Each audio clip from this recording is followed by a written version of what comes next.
சிறகடிக்க ஆசை சீரியலில் இனி என்ன நடக்க போகுது அப்படின்னு தான் பார்க்க போகிறோம். இங்கே முத்து தன்னுடைய சாமர்த்தியத்தால் செல்வத்தை கூட்டு போய் மனோஜ்கிட்ட ஏமாத்தின 30,00,000 அசால்ட்டாக வாங்கிட்டு வந்துடுறாரு. வாங்கிட்டு வந்து நேராக ஸ்டேஷனுக்கு போகிறாரு. அங்கேருந்து மனோஜுக்கு கால் பண்ணுறாரு. டேய் 30,00,000 வாங்கியாச்சுடா அப்படிங்கிறாங்க. டேய் அப்போ வீட்டுக்கு கொண்டு வா அப்படிங்கிறாங்க. நீ தானே பெட்டிஷன் கொடுத்துருக்கேன்னா அதை க்ளோஸ் பண்ணணும்ல அப்படிங்கிறாங்க. நம்ம ஏன்டா க்ளோஸ் பண்ணோம், அதை பார்த்துக்கலாம், பணம் தான் முக்கியம், வீட்டுக்கு வா அப்படிங்கிறாங்க. டேய் நான் இன்ஃபார்ம் பண்ணிட்டு தான்டா உனக்கு கால் பண்ணுறேன் அப்படிங்கிறாங்க. உடனே மனோஜுக்கு ஸ்டேஷன் வந்து கால் பண்ணுறாங்க. மனோஜ் நேராக ஸ்டேஷனுக்கு வாங்க அப்படிங்கிறாங்க. மனோஜ் வந்து அவசர அவசரமாக ஸ்டேஷனுக்கு வர்றாரு. வந்துட்டு சார் பணத்தை என்கிட்ட கொடுங்க அப்படிங்கிறாங்க. பணத்தை உங்கள்கிட்ட கொடுக்கணுமா? உங்கள் சப்டீலர் எல்லாருமே வந்து உங்கள் மேலே பெட்டிஷன் கொடுத்துருக்குறாங்க அப்படிங்க. என்ன சார் சொல்கிறீங்க அப்படிங்கிறாங்க. ஆமாம், உங்களுக்கு வந்து டீலர்ஷிப் இருக்கும், நீங்கள் சப்டீலர் கொடுப்பீங்க அப்படின்னு சொல்லி உங்கள்கிட்ட டெபாசிட் அமௌண்ட் கொடுத்தாங்களாம். இப்போ உங்களை வந்து டீலர்ஷிப்பில் வந்து கேன்சல் பண்ணிட்டாங்களாம்ல அப்படிங்கிறாங்க. யார் சார் சொன்னால்? நான் தான் சார் டீலர் அப்படிங்கிறாங்க. நீங்கள் தான் டீலரா? என்னப்பா இப்படி சொல்கிறீங்க அப்படின்னு சொல்லிட்டு பெட்டிஷன் கொடுத்தவங்களாம் கூப்பிட்றாங்க. அவங்க ஒரு 7-8 பேர் வராங்க. சார் அப்படிங்கிறாங்க. நீங்கள் நம்ம வந்து மனோஜ்குமார் டீலர் இல்லை அந்த டிவி கம்பெனிக்கு, அவரை டீலர்ஷிப் கேன்சல் பண்ணியாச்சுன்னு சொல்கிறீங்க. அவர் நான் தான் டீலருங்கிறாரு அப்படிங்கிறாங்க. சார் அவர் கனவுல மிதப்பார்னு நினைக்கிறேன். யார் வீடுனே தெரியாமல் சம்மந்தம் இல்லாமல் ஒரு வீடை வந்து இன்னும் வாடகைக்கு வந்து அவங்க விற்றாங்கன்னு வாங்கியிருக்காங்க. அந்த வீட்டு ஓனர் யாருன்னு கேட்டாலே எல்லாருமே சொல்லுவாங்க, அவ்வளோ ஃபேமஸான ஆள். அந்த ஆள் வீட்டை வாங்கிட்டு யாருன்னே தெரியல. இப்படி ஆளாக வந்து டீலராக வைப்பாங்களா சார்? இவரை டீலராக தூக்கி 2 நாள் ஆச்சு அப்படிங்கிறாங்க. 2 நாள் ஆச்சா அப்படிங்கிறாங்க. இதுவே இப்போ தான் உனக்கு தெரியுதா? முதல்ல எங்கள் பணத்தை கொடு அப்படிங்கிறாங்க.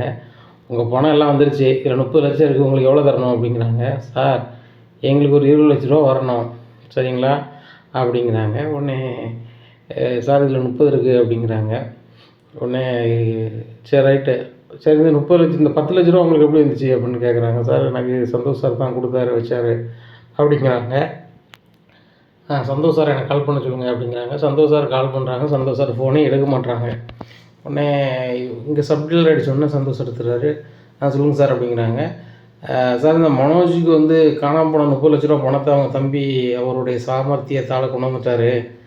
அதை வந்துட்டு சம்மந்தப்பட்ட அதிகாரிகள் எங்கிட்ட நான் கொடுத்த டெபாசிட் பணத்தை எங்ககிட்ட தந்துட்டாங்க. மீதி 10,00,000 ரூபா நீங்கள் தான் அனுப்புனதாக மனோஜ் சொல்கிறாரு. அதான் உங்கள்கிட்ட பேசணுமா அப்படிங்க. கொடுங்க அப்படிங்கிறேன். ஹலோ அப்படிங்கிறேன். ஆமாம் நான் தான் கொடுத்தேன், தெரியாமல் கொடுத்துட்டேன். சப்டீலர் எல்லாமே வந்து இவர் கூட காசு வாங்கியிருக்காரு. ஏன் எப்படி அந்த காசு என்கிட்ட தான் வரணும் சார்? நான் என்னுடைய மேனேஜர் அனுப்புகிறேன் சார், அங்கே லோக்கலில் ஒரு ஆள் இருக்கார், அவர் வர சொல்கிறேன் அப்படிங்கிறாங்க. சரி சார் வர சொல்லுங்கள், இல்லை வாங்கிட்டோம்னு எழுதி வாங்கிட்டு அனுப்பிடுறேன் அப்படிங்கிறாங்க. சரி சார் அப்படின்ட்டு அவங்க ஃபோனை வைக்கிறாங்க. மனோஜ் உங்களுக்கு வந்து தவறுதலாக ஒரு பணம் வந்துட்டாரா? நீங்கள் ஏற்கனவே சப்டீலர்கிட்ட வந்து கணக்கில் வராமல் பணம் வாங்கியிருக்கீங்களா, சரிங்களா? அது தெரியாமல் தான் அவருக்கு இந்த பணம் உங்களுக்கு கொடுத்துட்டாங்களாம். அதனால் உங்கள் பணம் இது கிடையாதான், இந்த பணத்தை சந்தோஷ் சார் எடுத்துக்கிறாராம் பாம்பே பார்ட்டி அப்படிங்கிறாங்க. என்ன சார் சொல்கிறீங்க?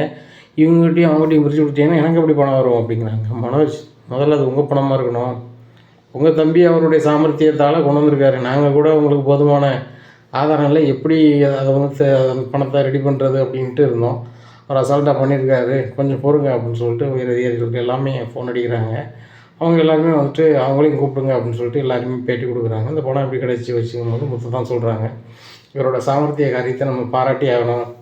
இவருக்கு இதில் வந்து 30 இதில் வந்து 10% வந்து சன்மானம் நம்ம கொடுப்போம், சர்க்கார்லேருந்து கொடுப்போம் அப்படிங்கிறாங்க. முத்து சிரிக்கிறாரு, மனோஜ் அழுகிறாரு. ஏன்னா மனோஜுக்கு 30,00,000 போயிடுச்சு, முத்துக்கு 3,00,000 ரூபா வரவாகுது. உடனே டேய் முதல்ல நீ காசை வீட்டுக்கு கொண்டு வந்துருக்கணும், எதுக்கிட்ட எங்கே கொண்டு வந்த அப்படிங்கிறாங்க. டேய் இங்கே நல்லா பெட்டிஷன் கொடுக்குறேன், நான் அங்கே போகிறதுக்கு மட்டும் இவங்களுக்கு தகவல் சொல்லிட்டு தான் போனேன். அது போக அந்த பார்ட்டி அங்கே லாக் பண்ணிக்கல, இவங்க அங்கேருந்து இவங்களுக்கு இன்ஃபார்ம் பண்ணிட்டாங்க. சரி தானே, அப்படி இருக்கும்போது நான் வீட்டுக்கு வந்தால் அப்புறம் என்ன நான் விசாரிச்சுட்டு இருப்பாங்க அப்படிங்கிறாங்க. இப்போ எனக்கு 30,00,000 ரூபா போச்சுட்டா அப்படிங்கிறாங்க. உடனே முத்து சிரிக்கிறார். 30,00,000 ரூபா ஓம் பணம் கிடையாது, நீ கடன் இல்லாமல் தப்பிச்சுக்கிட்டே உன் கடை பொழைச்சிக்கிட்ட அப்படின்னு மட்டும் பாரு. விளங்கிட்டா? 30,00,000 ரூபாய் நீ சப்டீலர் உள்ள பணம் தான், அதை அவங்களுக்கே கொடுத்தாச்சு. நீ ஒரு வீடுன்னு சொல்லி வந்து ஏமாத்தின பணத்தை வாங்கியாச்சு. எனக்கும் சர்க்கார்லேருந்து 3,00,000 ரூபா அவார்டு தராங்க. அப்போ லாபம் தானடா, நீ வேணா இல்லை 2,50,000 ரூபா எடுத்துப்போ அப்படிங்கிறாங்க. நான் 30,00,000 ரூபா போயிட்டுன்னு சொல்லிக்கிட்டு இருக்கேன். சரி ரைட்டு, அதுக்கு மேலே கொஞ்சம் சார் நான் கிளம்புறேன் அப்படின்னு சொல்லிட்டு முத்து வண்டி எடுத்து வீட்டுக்கு வந்துடுறாரு. வந்துட்டு நடந்ததை நம்மள்கிட்ட சொல்கிறாங்க. நம்மளை சபாஸ்டா அப்படிங்கிறாங்க. என்னவங்க சபாஸு, அந்த 30,00,000 ரூபாய் வீட்டுக்கு கொண்டு வந்துருக்கலாம்ல, அங்கே போய் பெரிய நல்ல பேர் வாங்கணும், இவனுக்கு 3,00,000 ரூபா லாபம் வரணுங்கிறதுக்காக சேதனில் போய் கொடுத்துருக்கான்.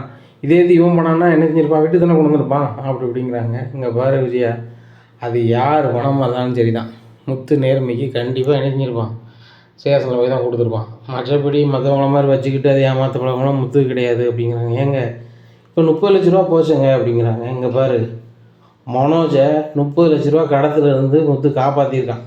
அப்படி முத்து காப்பாற்றலை அப்படின்னு சொன்னால் இருக்க கடையும் விற்றுப்புட்டு உன் மறுபடியும் அந்த பார்க்கு பீச்சுன்னு தான் சுற்ற வேண்டியது இருக்கும். இப்போ கடை லாபத்தில் வந்திருக்குன்னா காரணம் முத்து தான். முத்தை முதல்ல பாராட்டு. மனோஜுக்காக வேலையை விட்டுட்டு அங்கே போய் பெங்களூரில் இருக்குன்னு அவனுக்கு அவசியமே கிடையாது. 2 நாள் 3 நாள் பிளான் பண்ணி அவனை தூக்கி அவன்கிட்ட பணத்தை வாங்கி அவனையும் அங்கே கோர்த்து விட்டுட்டு என்ன இங்கேயும் தகவல் சொல்லி ஒரு வேலை பண்ணியிருக்கான் அப்படி இப்படின்னுட்டு இருக்காங்க. எப்பா அது போக ரிவார்டு கொடுக்காங்களா எனக்கு, நீங்களாம் வந்துடணும்ப்பா அப்படிங்கிறாங்க. ஏங்க மனோஜ் பணத்தெல்லாம் வச்சுட்டு இவனுக்கு 3 லட்ச ரூபா கிடைக்கும், நீங்கள் அதுக்கு மேடைக்கு போவீங்களோ அப்படின்னா கண்டிப்பாக மேடைக்கு போவேன். மனோஜ் நேர்மையான முறையில் அந்த 30 லட்ச ரூபாயை சம்பாத்தியம் பண்ணல, குறுக்கோளில் தான் பண்ணியிருக்கான். ஆனால் முத்து அப்படி இல்லை. அவனுடைய சாமர்த்தியத்தால் என்ன ஏமாற்றப்பட்ட அந்த 30 லட்ச ரூபா பணத்தை மீட்டு கொண்டு ஒப்படைச்சிருக்கான். இது நியாயப்படி பார்க்க தான் செய்வாங்க அப்படிங்கிறாங்க. மீனா நீ அத்தை முத்துக்கு ஆர்த்திட்டுமா அப்படின்னு ஆர்த்தி எடுக்கிறாங்க. ஆமாம் ஆர்த்தி தான் ஒரு கேடு அப்படின்ட்டு இருக்காங்க. மனோஜ் ரொம்ப சோகமாக வீட்டுக்கு வராங்க. ரோகிணி மனோஜ் என்னாச்சு அப்படிங்கிறாங்க. எல்லாம் போச்சு மீனா, எல்லாம் போச்சு ரோகிணி, எல்லாமே இந்த முத்தால் தான். முத்து பேசாமல் அங்கேருந்து பணத்தை வேணாம்ல, வீட்டுக்கு தானே கொண்டு வந்துருக்கணும், எதுக்கு அங்கே கொண்டு போனான் அப்படிங்கிறாங்க. மறுபடியும் அதே பேசிகிட்டு இருக்காத, பணம் ஓம் பணம் கிடையாது, சப்டீலர் பூரா நீ ஏமாற்றிட்டாங்கன்னு சொல்லி அங்கங்கே ஃபோன் அடிக்காங்க. எனக்கே 4-5 பேர் ஃபோன் அடிச்சிட்டாங்க. சரிதானா, ஏர்ட்ட நம்பர் வாங்கினாலும் என்ன வாங்கினாலும் தெரியாது. உனக்கு அவங்ககிட்ட கொடுக்கக்கூடாது அந்த பணத்தை நீ ஆட்டையை போடணும்னு நினச்சேன், நான் முறைப்படி செஞ்சேன் அவ்வளோதான் அப்படிங்கிறாங்க. நீ உனக்கு 3 லட்ச ரூபா கிடைக்கணும் தாண்டா அப்படி பண்ணியிருக்க வச்சுருக்க அப்படிங்கிற, நீ அப்படியே வச்சுக்கோ அப்படிங்கிற. போய் பார்த்தியாடா எப்படி கெட்ட புத்தியாக இருக்கான்னு சொல்லிட்டு அப்படிங்கிறாங்க. அவன் கரெக்டாக தான் இருக்கான். நீ ஊருக்காரங்க பணத்தை ஏமாற்றிட்டு ஆட்டையை போட நினச்சேன், முத்து நேர்மையான வழியில் அவங்ககிட்ட வாங்கி கொடுக்கான், இதில் என்ன இருக்குது சொல்லு அப்படிங்கிறாங்க. அவனை சுதி சொல்கிறாங்க. மனோஜ் உங்கள் ரோகிணி நீங்கள் 2 பேருமே பண்ணுறது தவறு. சப்டீலர் பணத்தை நீங்கள் உங்கள் பணம்னு சொல்லி விடுவனதே தப்பு. அது காணாமல் போன பிறகு நீங்கள் நியாயப்படி கடனாளியாக தான் ஆயிருப்பீங்க, தலைமுறையாக தான் ஆயிருப்பீங்க. ஆனால் உங்களை காப்பாற்றுற முத்தை நீங்கள் பாராட்டணும், விமர்சிக்காமல் இருங்க.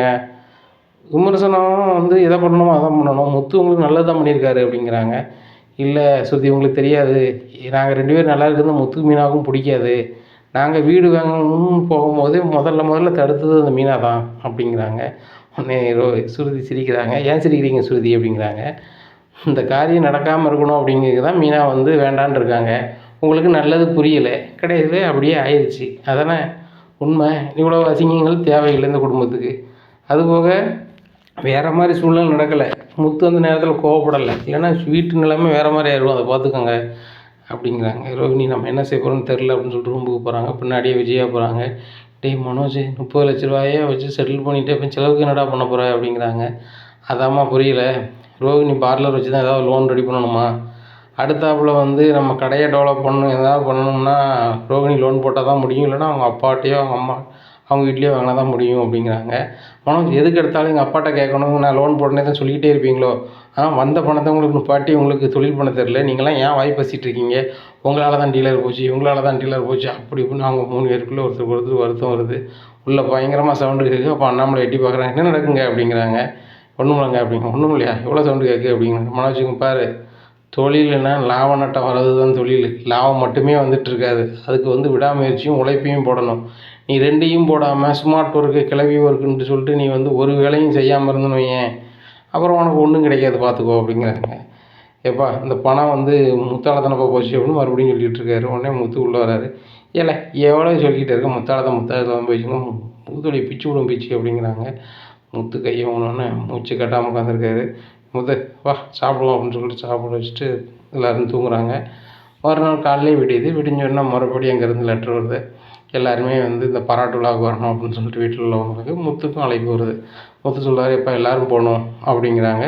அண்ணாமலை எல்லாரையும் கூப்பிட்டு சொல்கிறாங்க. சுருதி ரவி வரேன்றாங்க, மனோஜ் ரோகிணி வரமாட்டேன்றாங்க, விஜயா வரமாட்டேன்றாங்க.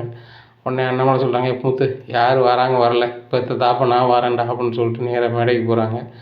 ஊர் உலக மத்தியில் எல்லாருமே முத்தை நல்லா வாழ்த்தி, இந்த மாதிரி ஒரு நல்ல சிந்தனை, என்ன ஒரு கணவன் பொருளை கண்டுபிடிக்கிறதோ பணத்தை கண்டுபிடிக்கிறது சாதாரண விஷயம் கிடையாது.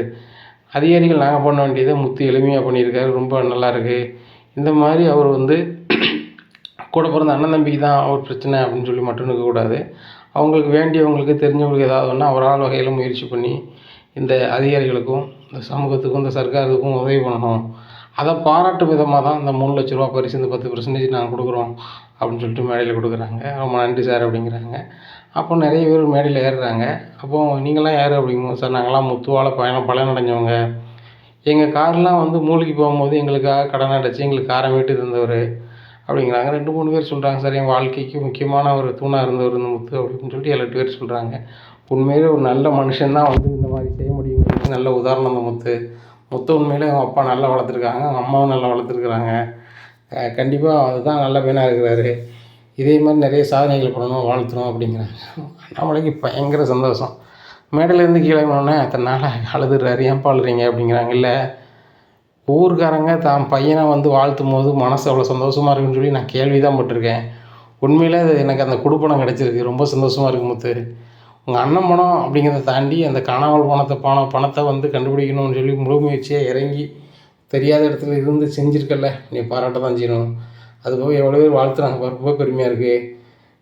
சரி, ரொம்ப சந்தோஷம்பா அப்படிங்கிறாங்கப்பா. இந்த பணத்தை வாங்கிட்டு ஆசீர்வாதம் பண்ணுப்பா அப்படின்னு. நீ ரொம்ப நல்லா இருப்ப முத்து. மீனா, நீங்கள் 2 பேரும் ரொம்ப நல்லா இருப்பீங்க. டேய் முத்து, இந்த பணத்தை வச்சு உடனே மாடியில் ரூமை கட்டுறா, மீதி பணம் அப்பா தரேன் அப்படிங்கிறாங்க. அப்பா மீதி பணம் உண்டியில் செதுட்டம்பா, போதும்பா அப்படிங்கிறாங்க. அப்படியா, சரி வாங்க வீட்டுக்கு போவோம் அப்படின்னு சொல்லிட்டு வீட்டுக்கு போகிறாங்க. இவங்க ரொம்ப சந்தோஷமாக சிரிச்சுக்கிட்டு வீட்டுக்குள்ளே போகிறாங்க. அங்கே மனோஜ் ரொம்ப சோகமாக ஹாலில் உட்காந்துருக்காரு. உடனே டே மனோஜ் அப்படிங்கிறாங்க. என்னடா என் வயிற்றுச்சு பிடிச்சி நீ நல்லா இருக்க மாட்டேன் அப்படிங்கிறாரு திடீர்னு. உடனே எவன் வயிற்றுச்சு பிடிச்சி நான் நல்லா இருக்க மாட்டேனா அப்படிங்கிறேன். ஆமாடா, 3 லட்ச ரூபா நீ சம்பாரிச்சு அந்த திமுறில் தானே வர அப்படிங்கிறாங்க. ஒன்றை மாதிரி ஒன்று வந்தால் திமுறில் ஆடுறதுக்கும் இல்லாத போது வருத்தப்படுறதுக்கும் ஆள் கிடையாது. எப்பவும் முன்போலர் பண்ணுறா, அதான்டா முத்து, அண்ணாமலை பையன்டானா அப்படிங்கிறாங்க. இதை கேட்ட மனசு ரொம்ப கடுப்பில் ரூமை பார்த்து போகிறாங்க. பின்னாடியே வழக்கம் போல் ரோகிணி விஜயாவும் போகிறாங்க. இனி என்ன நடக்கும், இவங்களோட திட்டம் என்ன, அடுத்தாப்புல முத்தை வந்து என்னெல்லாம் பண்ண காத்திருப்பாங்க அப்படிங்கிறத பொறுத்து இருந்து பார்க்கலாம். நம்ம சேனலை நீங்கள் மறக்காமல் லைக் அண்ட் சப்ஸ்கிரைப் பண்ணுங்கள். நன்றி, வணக்கம்.